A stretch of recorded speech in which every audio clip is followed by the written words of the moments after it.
అందరికీ నమస్తే అండి. నేను doctor Mounika, consultant fertility expert, 49 hospital, LB Nagar, Hyderabad. మనం మగవాళ్ళకు చేసే వీర్య కణాల పరీక్ష గురించి కొంచెం డీటెయిల్లో మాట్లాడదాం. నువ్వు ఈ వీర్య కణాల పరీక్ష చేయించుకోవడానికి ఫర్టిలిటీ సెంటర్స్కి వెళ్ళొచ్చు, లేదా మీరు ర్యాండమ్ డయాగ్నోస్టిక్ సెంటర్స్కి వెళ్ళొచ్చు. ఇలా చేయడం వల్ల డిఫరెన్సెస్ ఏం పడతాయి? నువ్వు ఒక ఫర్టిలిటీ సెంటర్ వెళ్ళారు, లేదా ఎక్కడన్నా డయాగ్నోస్టిక్ సెంటర్లో కాసా అన్న మెషిన్ ద్వారా మీ టెస్ట్ లేదా మీ వీర్య కణాల పరీక్ష జరుగుతుంది అంటే రిపోర్ట్స్ అన్నవి ఎక్కువగా రిలయబుల్ ఉంటాయి అన్నమాట.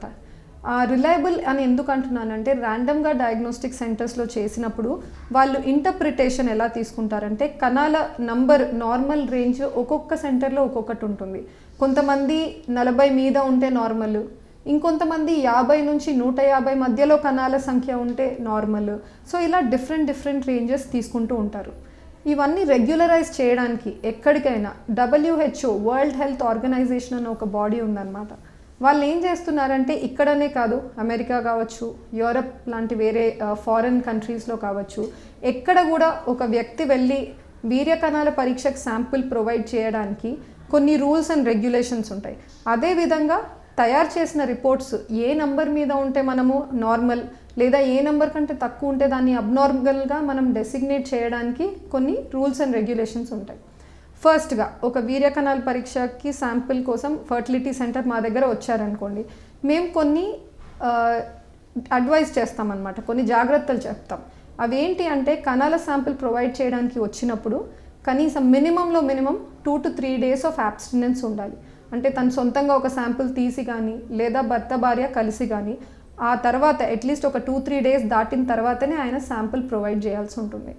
తర్వాత ఈ ప్రొవైడ్ చేసే శాంపిల్ 2 methods ఉండొచ్చు. ఒకటి హోమ్ కలెక్టెడ్ శాంపిల్, అంటే ఇంట్లోనే కలెక్ట్ చేసుకొని ఆ శాంపిల్ని సెంటర్ తీసుకొస్తారు, లేదా శాంపిల్ని డైరెక్ట్గా సెంటర్లో ప్రొవైడ్ చేయడం. ఎక్కువగా మేము సెకండ్ ఆప్షన్నే ఎంకరేజ్ చేస్తాం. రీజన్ ఎందుకంటే, ఇంట్లో కలెక్ట్ చేసుకొని శాంపిల్ని అది తీసుకొని సెంటర్ రీచ్ అయ్యే లోపల ఆ టైం పీరియడ్ 20 minutes లోపల లేదు అన్నా, లేదా వచ్చే దారిలో టెంపరేచర్ సరిగ్గా మెయింటైన్ అవ్వలేదు అన్నా కణాలు ఎక్కువగా చనిపోతాయి అన్నమాట. సో కదలిక ఫ్రాక్షన్ మనకు రాంగ్గా ఇంటర్ప్రెట్ అయిపోతుంది. థర్డ్, వచ్చిన తర్వాత మేము కొన్ని క్వశ్చన్స్ అడుగుతాం.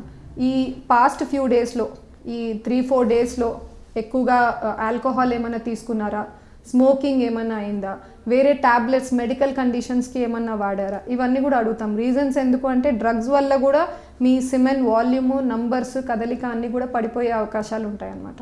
ఇంకొన్ని సైకాట్రిక్ కండిషన్స్ ఉంటాయి. ఏమన్నా కొంచెం డిప్రెషన్ లేదా ఎనీ సైకాట్రిస్ట్ని మీరు మీట్ అవుతున్నారు, వాళ్ళు ఏమన్నా యాంటీ డిప్రెసెంట్స్ మెడిసిన్స్ పెట్టారు, ఆ మెడిసిన్స్ వల్ల కూడా సిమెన్ మీద ప్రభావం నెగిటివ్గా చూపిస్తుంది. అందుకని ఈ మెడికల్ హిస్టరీ, డ్రగ్ హిస్టరీ ఏంటి, ఏం జాబ్, ఈ పాస్ట్ ఫ్యూ డేస్లో మీ డైట్ లేదా ఆల్కహాల్ ఇంటేక్ ఎలా ఉంది, ఇవన్నీ కూడా అడగడం జరుగుతుంది. మీరు శాంపిల్ ప్రొవైడ్ చేసిన తర్వాత రిపోర్ట్ తయారు చేసినప్పుడు ఏమేమి చూస్తాము అంటే, ఒకటి వాల్యూమ్ ఆఫ్ ద శాంపిల్ చూస్తాం. ఎంత వాల్యూమ్ శాంపిల్ వచ్చింది, కనీసం 1.5 ml అండ్ అబవ్ ఉండాలన్నమాట వాల్యూమ్ ఆఫ్ శాంపిల్. సెకండ్ వచ్చేసి pH అంటాం. pH అన్న రేంజ్ అంటే ఎంత అసిడిటీ ఉంది లేదా ఎంత ఆల్కలినిటీ ఉంది ఆ సిమెన్ శాంపుల్లో చూడడానికి చేస్తాం. అది 7.2 అండ్ అబవ్ ఉండాల్సి ఉంటుంది pH range. Next semen concentration. ఈ స్పర్మ్ కాన్సన్ట్రేషన్ ప్రతి మిల్లీలీటర్ ఆఫ్ సిమెన్లో at least more than 16 million and above ఉండాలి, according to most latest criteria 2021 criteria. తర్వాత ముందు కదిలే కణాలు, ప్రోగ్రెసివ్ మొటిలిటీ అంటాం, అవి 32% అండ్ అబవ్ ఉండాలి. లాస్ట్ నార్మల్ ఫామ్స్, అంటే ప్రతి కణంకి ఒక head, neck, middle piece, tail, ఇలా డిఫరెంట్ పార్ట్స్ ఉంటాయి. అన్నీ కరెక్ట్గా ఉంటే దాన్ని నార్మల్ ఫామ్గా కన్సిడర్ చేస్తాం. ఇక్కడ హెడ్ బైసెక్ట్ అవ్వడం, లేదా టెయిల్ క్రుకెడ్గా కాయిల్డ్ ఉండడం, బెంట్ ఉండడం నెక్, ఇలా ఎటువంటి అబ్నార్మాలిటీ ఉండకుండా నార్మల్ ఉండాలి. So normal forms at least 4% and above ఉండాలంటాం. సో ఇవన్నీ క్రైటీరియా నార్మల్గా ఉంటే అప్పుడు మీకు రిపోర్ట్ నార్మల్గా ఉంది అని చెప్పేసి మీకు ఇంప్రెషన్ అనేది వస్తుంది.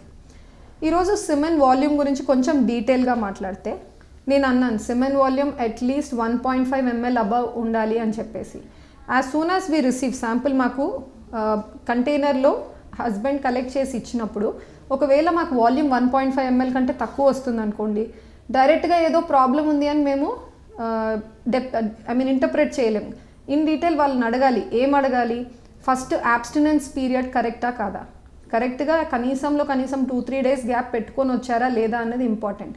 ఎందుకు అంటే స్టడీస్ ప్రూవ్ చేశాయి, ఒకసారి మనం సొంతంగా లేదా భర్త భార్య కలిసి శాంపిల్ తీసిన తర్వాత ఒక 2-3 డేస్ తర్వాతనే సిమెన్ వాల్యూమ్ అన్నది అట్లీస్ట్ 11.9% పర్ డే చప్పున ఇంక్రీజ్ అవుతూ పోతుందన్నమాట. అందుకని ముందు వాళ్ళు అసలు ఎన్ని డేస్ అబ్స్టినెన్స్ పీరియడ్ మనం చెప్పింది ఫాలో అయ్యారా లేదా కనుక్కోవాల్సి ఉంటుంది.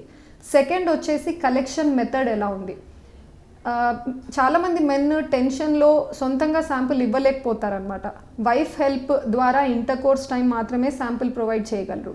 అలా చేసినప్పుడు ఏమవుతుందంటే ఫైనల్గా కంటైనర్లో తీసుకున్నప్పుడు వాల్యూమ్ చాలా మటుకు మనకు స్పిల్ అయిపోయి కానీ లేదా పూర్తిగా కలెక్ట్ కాదు. అందుకని మెథడ్ ఆఫ్ కలెక్షన్ అన్నది కూడా సెకండ్ ఇంపార్టెంట్. ఇలాంటి చిన్న ప్రాబ్లమ్స్ ఫస్ట్ రూల్ అవుట్ చేసుకోవాలి. ఇవన్నీ రూల్ అవుట్ చేసుకున్న తర్వాత అయినా కూడా ఇంకా వాల్యూమ్ తక్కువనే ఉంది అంటే ఇన్ డీటెయిల్ దేనికి వెళ్తామంటే సైకోజెనిక్ కాజెస్, స్ట్రెస్లో ఇచ్చారా, వేరే ఏదైనా ప్రాబ్లమ్స్ ఉన్నాయా, ఇబ్బంది పడుతున్నారా, టెన్షన్ పడుతున్నారా, వాటి వల్ల కూడా వాల్యూమ్ తగ్గే అవకాశాలు ఉంటాయి అన్నమాట.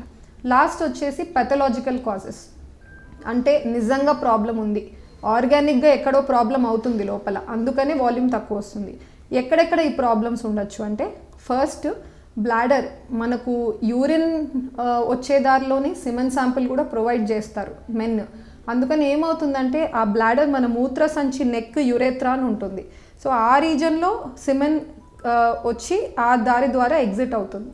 ఒకవేళ ఈ బ్లాడర్ నెక్ దగ్గర ఒక స్పింక్టర్ ఉంటుందన్నమాట. హస్బెండ్ శాంపిల్ని ఇజెక్ట్ చేసేటప్పుడు ఈ డోర్ అన్నది క్లోజ్డ్ ఉంటుంది. సపోజ్ ఇది స్పింక్టర్ డిఫెక్టివ్గా ఉంటే, ఇది ఓపెన్ ఉంటే ఏమవుతుందంటే ఈ సిమెన్ శాంపిల్ మూత్ర సంచి లోపలికి వెళ్ళిపోయే అవకాశాలు ఉంటాయన్నమాట. అప్పుడు పూర్తి శాంపిల్ బయట మనకు రాదు. రెట్రోగ్రేడ్ ఇజాక్యులేషన్ అంటారు. సో ఈ రెట్రోగ్రేడ్ ఇజాక్యులేషన్ ఎక్కడ రావచ్చు అంటే మూత్ర సంచి బ్లాడర్కి ట్రామా జరిగిన, ఇంతకుముందు సర్జరీస్ అయినా, వేరే నర్వ్ ప్రాబ్లమ్స్ ఉన్నా వీళ్ళందరిలో ఈ ప్రాబ్లమ్స్ రావచ్చు. నెక్స్ట్ వెన్నుముక్క స్పైన్ ఇంజరీ లేదా any road traffic accidents, nerve problems, diabetes not in control, వీళ్ళందరిలో కూడా వాల్యూమ్ ఆఫ్ సీమెన్ బాగా తగ్గిపోయే అవకాశాలు ఉంటాయి. లాస్ట్ వచ్చేసి కంజనైటల్, పుట్టుకతో ప్రాబ్లమ్స్ ఉంటాయి వీళ్ళకు. అదేంటంటే bilateral absence of vas deferens అంటారు. టెస్టిస్ నుంచి బయటకు వచ్చే దారిలో ఆ పైప్స్ అన్నీ ఫైనల్గా జాయిన్ అయ్యి ఫామ్ అవుతాయి. ఈ వాస్ డిఫరెన్స్లో కూడా రెండు వైపులా అబ్స్ట్రక్షన్ ఉన్నా కూడా పూర్తి వాల్యూమ్ ఆఫ్ శాంపిల్ రాకపోవచ్చు, వాల్యూమ్ ఆఫ్ శాంపిల్ చాలా తక్కువ కావచ్చు. సో మెన్ అందరు కూడా ఏంటి అంటే అడుగుతూ ఉంటారు, మాకు వాల్యూమ్ ఆఫ్ శాంపుల్ చాలా తక్కువ వస్తుందండి కలిసేటప్పుడు, అది ప్రాబ్లం ఏమో, ఏదో ఇష్యూస్ ఉన్నాయి అని వెళ్తూ ఉంటారు. ఇలా చెప్పినప్పుడు డైరెక్ట్గా పెద్ద పెథాలజీస్ వెళ్ళక ముందు ఈ చిన్న ఫంక్షనల్ సైకలాజికల్ కాజెసే 90% ఆఫ్ ద కేసెస్లో ఉంటాయి. సో అవి అటెండ్ చేయగలిగితే ఈ ప్రాబ్లం ఓవర్కమ్ చేయొచ్చు. వెరీ ఫ్యూ 10%లో మాత్రమే ఈ లాస్ట్ నేను చెప్పిన ఆర్గానిక్ రియల్ ప్రాబ్లమ్స్ ఉండొచ్చు. వాటికి అకార్డింగ్లీ మెడికల్ ట్రీట్మెంట్ లేదా సర్జికల్ ట్రీట్మెంట్స్ అన్నవి అవైలబుల్ ఉంటాయి.